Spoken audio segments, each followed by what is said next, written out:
but I'm not going on a single date. So he got 2 guys and I got another girl, and we went on a triple date. On the day of the date, I'd spent all afternoon on the roof sunbathing. I was red as a beet and my hair was a mess, and I really didn't want to go. As we were walking down the stairs, I saw the 3 guys sitting there, and I said to my friend, "Look at the hick with no tie. I bet I get stuck with him." And I did. I knew he didn't have any money. They wanted to stop to buy a hamburger and a Coke, and he frankly just told me, "I can't afford it." Somehow or another, that seemed honest to me.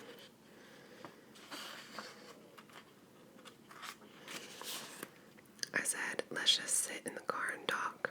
And talk we did. Talked ourselves right into love and marriage. I called him and we decided we wanted to see each other again. So he came to the hospital to pick me up. Unfortunately, my mother and father's best friends had come in from Chicago that day, and they wanted to take me out to lunch. Now to me, meeting with people who had come all the way from Chicago to Indianapolis was more important than meeting this boy who I had met only once. So I stood him up. "You were really mad, weren't you?" "Frank, I waited longer for you that day than I've ever waited for anyone in my life. I don't think I was mad. I was disgusted. I just wrote you off. No one did that to me. And so I went back to work at the filling station. I worked Monday night, worked Tuesday night, and Wednesday evening the manager came back and said, 'Frank, you got a telephone call.' I couldn't think of anyone I had ever told where I was working or who had the telephone number, but it was you on the phone. You started explaining to me what had happened, and, sucker that I was, I accepted the apology. Since I had the next day off, I suggested we go to Turkey Run State Park, which is about 60 miles from Indianapolis. That Thursday was one of the most idyllic days of my life. On Friday, I took you out to the farm to meet my mother and father. Gail, and I wanted you to meet my mother and father. We went on Saturday. That was when my mother said to you, 'I hope you're not thinking about marrying my daughter because you'll marry her over my dead body.' But we got married the next Sunday, and she didn't die. Frank, I told my dad Saturday afternoon, 'If you can find us a minister, we're going to get married tomorrow.' He went out and found the same minister that had married him and my mother 23 years before. He pulled the minister right out of the revival meeting. I was an avid gardener, and I had over 1,000 gladiolas in full bloom. My mother cut practically all of those glads, and the house was absolutely gorgeous with flowers everywhere you looked. So we were married with your 2 best friends. I had my brother as my best man, and my grandmother and my grandfather. That was the wedding party. I had $20 in my pocket. I had borrowed $40 from Dad for the honeymoon, but in the rush and the excitement of the wedding, I forgot to get it. We got halfway to Lake Schaefer on the honeymoon when I discovered that I had only the 20. Gail, so we honeymooned on $20. Frank, we found a motel for $3 a night. We discovered a beer garden overlooking Lake Schaefer. We'd get a hamburger and a bottle of beer for, I think, 75 cents. So we lived 3 days and 3 nights on $20.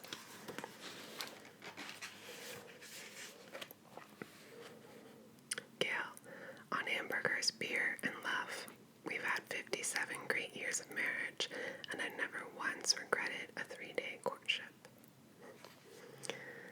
They're lovely.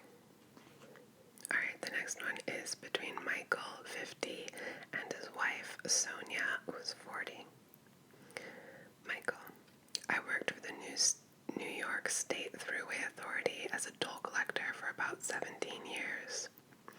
Sonia, at the time I was living in Woodstock, New York, and I would drive the Thruway pretty regularly to go to New York City for auditions and lessons and that kind of thing. I saw you one day, and you were very friendly and desperately cute.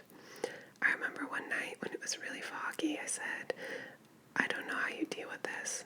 You said, "Well, it's a job." I didn't see you for 6 months, and then I came through one day and you were counting money. I said, "How are you doing?" And you're like, how you doing?" And then you looked up and said, "Where you been?" And I said, "I've been here. Where you've been?" And you said, "Well, I'll put a cone in my lane. It'll be like keeping a candle in the window for you." started making excuses to take the throughway and started looking for the orange cone. I almost wrecked on several occasions trying to cross lanes. So I would come through your lane regularly, and we started talking. Michael, how did you feel about talking to some strange guy in a toll booth? Sonia, to be honest, I hadn't had a real date for 2 years, and I just thought, this is a step in the right direction.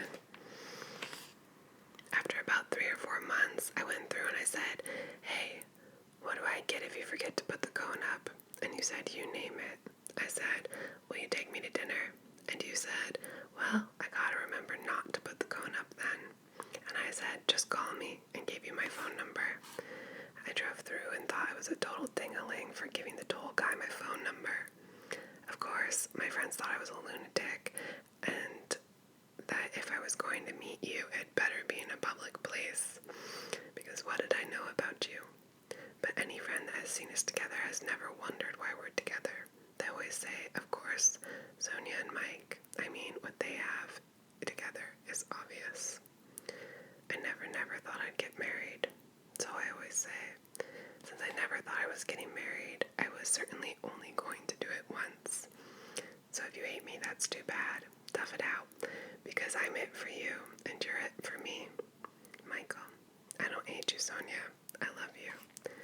Sonia, the great part is, it's like there's never been a time where we had to tough it out. There have certainly been challenges that you and I have risen to together, but there's nobody I'd rather travel through life with than you. Alright. Then we have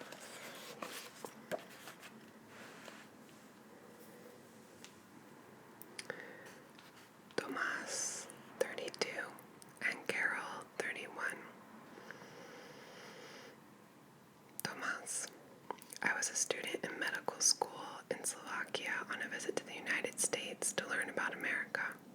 I worked at Paul Bunyan Restaurant, and you picked the same place for your summer job. Carol, I saw you in my interview. I walked through the kitchen to meet with the owners, and I saw you standing there. You were this kind of skinny guy with a big apron around your waist, and you were sorting silverware in the kitchen. Tomas, I got immediately interested in you, but because of the cultural difference, your perception was a little different. Carol, I got the job, and as I was going about my business through the kitchen, you just kept staring at me. You wouldn't stop looking at me. You were the scrawny guy with great big blue eyes looking at me all the time and never saying anything. Tomas, as I learned many years later, you thought that I had some mental disorder. Carol, I thought you were maybe a little slow, and I kind of felt sorry for you, so I just kind of smiled at you once in a while. It was your job to make the pancakes every morning. One day you made these pancakes in the shape of hearts. I knew something was up, and I tried to talk to you, but you didn't really talk back. I didn't know that you didn't speak English. Tomas, I was speaking English, just my English wasn't as good as it should be. Carol, but obviously we did find some time to communicate, and we both realized that we liked each other. Our first date was that summer in Madison. The Wisconsin Chamber Orchestra was playing on the Capitol lawn. It was a nice picnic affair. I came to pick you up, and you were not so appropriately dressed. You were wearing big, saggy jeans and a plastic belt that was almost broken through. But your t-shirt was the best part. It was a big picture of a stein of beer in the shape of a woman's figure, and it said, 10 reasons why beer is better than a woman. And this was our first date. I took you anyway, and we were having a nice picnic and listening to the chamber orchestra. At one point, the mood turned really romantic, and you turned to me and you said, Tomas, I'm sick of you. Carol, and I said, what? Tomas, well, it was the moment I knew I said something wrong. Translated from Slovak language, that's how we say, I'm lovesick. But reading your facial expression, I realized that it probably doesn't mean the same thing in English. Carol, I decided to give you a second chance anyway. Tomas, this first date was July 31st, 1996. Then I returned back to Slovakia. Carol, when I came to Slovakia in January, It was my first trip abroad, and I was very nervous because we hadn't seen each other since the previous summer. I thought, what am I doing? I'm crazy. I'm flying halfway across the world to see this guy I haven't seen for months. But after that, we realized that we had something going on. You were still in medical school in Slovakia, and I needed to return to school to Chicago. So we get together for a week or 2 weeks, and then we'd have to say goodbye. Tomas, it usually meant for another 6 months. Carol, saying goodbye was always the hardest. But I remember one day we were crossing the street, and you turned to me and said in your accent, maybe we could get married. Tomas, it's not the most romantic way to propose, but I just said what I felt, and I never regret that. Then I had to call my future father-in-law with my broken English and ask him for your hand. It was really difficult for him to understand what I was saying on the phone. I just remember I was sweating a lot. So we got what I needed to enter the States, and we got married. In 1999, our wedding date was July 31st, 1999, exactly 3 years later after our first date. But I dressed up better for the wedding. Carol, after our wedding we lived in Madison for a while, and you finished med school, and finally your dream to become a doctor has come true. It's been a hard road. Tomas, this whole process probably would be much more different if you didn't help me, so hopefully in the near future I'll be able to pay back. Carol, you already have. When things get difficult, I think about what you've given up. Your family, your medical career in Slovakia, your language, your culture, everything to come and be with me, and that nothing can be too horrible with you by my side.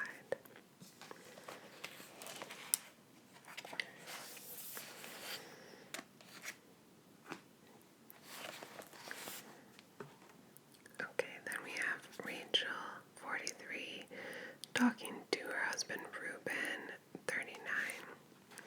And the thing that you should know about them is that her name is Rachel Perez Salazar, and his name is Ruben Paul Salazar. Rachel, it was January 10th, 2007, and you were working at a computer lab in Waco. I got to work, and the first thing I did was crank up my email. I discovered one that I didn't know who it was from, addressed to RP Salazar. I figured my email is almost the exact same thing, so they probably sent it to the wrong person. And so I dug up this Rachel Salazar name, and I wrote a little message. Hi Rachel, hola. It seems as if this message came to me instead of you. I'm in Waco, Texas, USA. And the salutation was Ruben P. Salazar, Chicano cyclist, commuter, and community artist. P.S. How's the weather there in Bangkok? Because I saw you were in Bangkok. Rachel, and I wrote to you, hi Ruben, hola, thanks for forwarding the message. You'll probably get a few more stray ones now that you've been included in the loop. Weather in Bangkok is lovely. It's the best time to visit. Gracias, Rachel. And so began a chain of your replies to my reply, and me replying to your replies, and so on. I just imagined, here's this middle-aged woman that's just kind of bored at work. That's why she's replying to me. But I happened to hover my pointer over your name in one of those emails, and a picture of you popped up. And I was like, wow, she's really beautiful. How can I make this picture bigger? That just blew me away. Rachel, every conversation that we had from the get-go was natural. There's nothing awkward, nothing strange. Ruben, I kind of just opened myself up and told you who I am, the good things, the bad things. I know I told you repeatedly that I'm a stubborn type of person. I don't think I left anything unsaid. I was excited that this person is halfway around the world, you know. She can't see me, she can't hear me, but I can tell her all these things. It's kind of like sending a letter in a bottle to the ocean. By February or March, we were on the computer, sometimes for 4 or 5 hours. Rachel, I wrote a handwritten letter to you on a plane. I actually managed to write 8 pages, and I have it here in front of me. I started describing the flight to you. I wrote to you about the meal, how the flight attendants kept looking at me and wondering, who is this girl writing to? She's been writing the whole time. I think around page 6 or 7 I got serious and started talking to you about my future. The future still looks a little bit funny to me. I know life has a way of interrupting the best laid plans, but I am prepared for it. When I look at that statement in hindsight, you are that interruption. Honestly, I don't think I was thinking about you in any romantic sense, probably until June. Reuben, whereas I looked upon you romantically the first time I saw your picture. Rachel, but then I realized I kept telling you things I didn't even tell my mom. Then you sent me flowers. I kept the card for it. You wrote, Chica Narana, thank you for all that you do, and thank you for always for this newfound friendship we happened upon. R.P.S. Reuben, it sounds cheesy. Rachel, I know, but it was romantic. I loved it. Reuben, I had asked you for your telephone number because I wanted to hear your voice. At some point I called you. Then I finally had a voice to go with the words that I was reading. Rachel, I was also excited. Wow, he sounds so real. By then, we were practically best friends. Reuben, I would talk to my coworkers. We know so much about each other. In a weird kind of way, I have feelings for her already, but I don't know if she has them back for me. It really felt like you were my girlfriend, even if it was an electronic thing.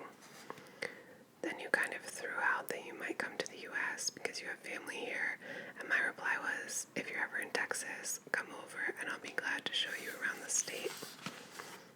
I never thought in my wildest dreams that you would actually take me up on that. Rachel, that was August already. We were talking to each other on the phone practically every day, and I was writing to you more. We were past the stage of just talking about the weather. We were easing into talking about more serious things. I didn't want to show you my feelings. I knew that I was falling in love, but in the back of my mind, there's still that tiny little bit of doubt that this might not work. We were 9,000 miles away from each other, halfway across the world. But at some point, I finalized my plans to visit the U.S., and I decided that I was going to go to Texas and meet this guy. But I didn't tell anyone. Everyone would have said, you're foolish to go halfway across the world to meet some strange guy. But I knew in my heart, I'm meeting my destiny. Reuben. And then on my end, every relative, every friend, every coworker, everyone knew. They're like, no way she's coming. She doesn't even know you. You stayed with me for a week. Rachel, we were emailing for 8 months, and finally for 8 days we were together, and I had the greatest time of my life. Reuben, I remember we were dancing one night, and you mentioned something to the effect that no one... Rachel, I said that you were the sweetest guy I've ever met. No one has ever been that tender to me. I knew right at that moment I need to say something or do something so that I don't lose you. So I got on my knee and asked you to marry me. Rachel, and I said yes. Deep in my heart, I knew it was coming, and it was the right thing, and it was the best thing. 2 days later, I had to go to California and leave you, but I came back, and we got married here in Waco, November 24th, 2007. Reuben, and we just celebrated our 3rd wedding anniversary. You know what the weird thing is, though? When you told your family I proposed to you, they weren't so excited, and I would hear that too. When I told people I proposed to Rachel, they were like, you what? Followed by 5 minutes of laughter. People didn't believe me, and some of them had second thoughts for me. But it was hard to describe to people. You weren't a stranger. Rachel, yeah, but now they all tell us you're perfect for each other. You found the right match. Reuben, expect the unexpected. You laid your heart out on the line in those emails, and you are the way you wrote yourself to be. Okay, then we have Glenn, 55, and Sue, 54. Glenn, you came into my store. I owned a sign business in Fairbanks, and you worked for a government agency that needed a sign produced. And what ordinarily would have been a 5 to 10 minute business meeting turned into a 2-hour discussion of virtually everything under the sun. Sue, I still remember what you were wearing, that black shirt with the Nehru collar. What was a good thing, though, is that you were behind the counter, so I didn't actually see that you wore black Velcro sneakers with white socks. But from the waist up, you looked pretty good. Glenn, you looked pretty good to me, too. I thought, who is this tall, slender beauty? but I had always maintained something of a business philosophy that one shouldn't necessarily hit on a customer. So we did the business transaction, and we manufactured a sign that said, "Welcome to Alaska," and it's still at one of the border crossings into the Yukon. But once the job was done, you left town. 4 years passed by until you needed another sign. So we went through the whole process of designing and building and getting it installed, and you still hadn't made a move. Finally, I called you up and said I was ready to go out to dinner with you. Glenn, so we did. You were in town for 7 days, and we went out 5 of those 7 evenings. Then you went back, and we alternated phone calls and faxes. This was before either of us were email people. We argued by fax, we told jokes, we made lists, we stayed in pretty serious touch. Sue, I found that the first year of our long-distance relationship was actually a really good thing. You've got great handwriting. Glenn, you seemed actually interested in searching my soul for the real person within. That was a new dynamic for me. Sue, as hard-headed and as independent as I seemed, I had sunk to the point in some relationships where I thought, this one will really give me the love that I want if only I could bake the perfect strawberry rhubarb pie, or if only I could climb mountains faster. All these crazy ideas. But I had come to a point where I wasn't going to compromise anymore. Someone either had to choose me wholeheartedly, or I would make the choice to continue living alone. Glenn, it was an easy choice. I knew I'd found not only a lovely and attractive woman, but in some ways the girl of my dreams. You had done so many interesting things. Traveling to Russia, living in a log cabin without running water, raising a dog team, exploring by dog sled, and any number of other pretty amazing things for a gal from Long Island. Sue, I'd always been chasing after men who I thought were what I wanted to be, or a more dynamic version of myself, and I would sort of graft off of them. And you were able to be the opposite of that because you fall into the steady category. I once called you a Boy Scout, Glenn, which I thought was a compliment. Sue, I know, and I didn't. I just thought, oh, he's too nice, he's too steady, he's too reliable. But I really felt like there was something here I had to hang on to. We moved in together after a year. It was a big move and a bold move, but you know, at our age it was time to be bold, and we got along so well right off the start, didn't we? Glenn, it's true. I spent 25 years building and maintaining and struggling with the business and being so set in my ways that I could not imagine doing anything else for a living. Toward the end of that 25 years, I was burned out and trying to think of a way out. Then you came into my life. 2 weeks after we got married, you got a job that paid pretty well, and I threw out everything I'd done for my adult life and went off to Nome with my new bride, not knowing what I was getting into. You can still grow, you can still change, and you've taught me all that. Sue, we learned it together, and it was that business of yours that brought us together in the first place. Glenn, no, it was the Yellow Pages, dear. Sue, that's right. I caught you telling somebody that I had asked all around Fairbanks who built those big, beautiful, sandblasted wooded signs, and that's how I'd found you. I had to correct you by explaining, no, I was looking in the Yellow Pages, and your shop was the closest to my office. But it was the right choice. You're my compliment. You give my life an anchor, and I'd like to think that I've given your life wings.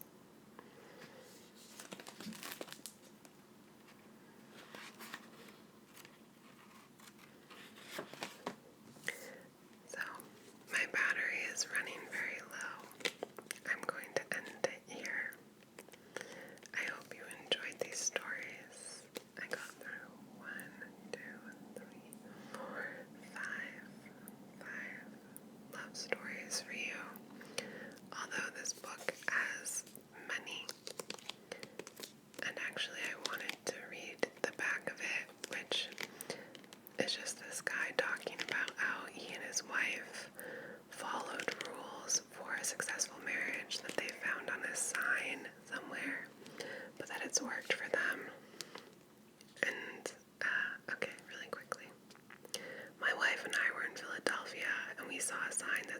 successful marriage. I'll never forget it. It had 6 points to always say to your wife or husband, and the first one was, "You look great." The second one was, "Can I help?" The third one was, "Let's eat out." The fourth, "I was wrong." The fifth, "I am sorry." And the last one was, "I love you." That's it. There were 6 statements, and it said if you followed that, you'll have a successful marriage. So we followed it, and we did have a successful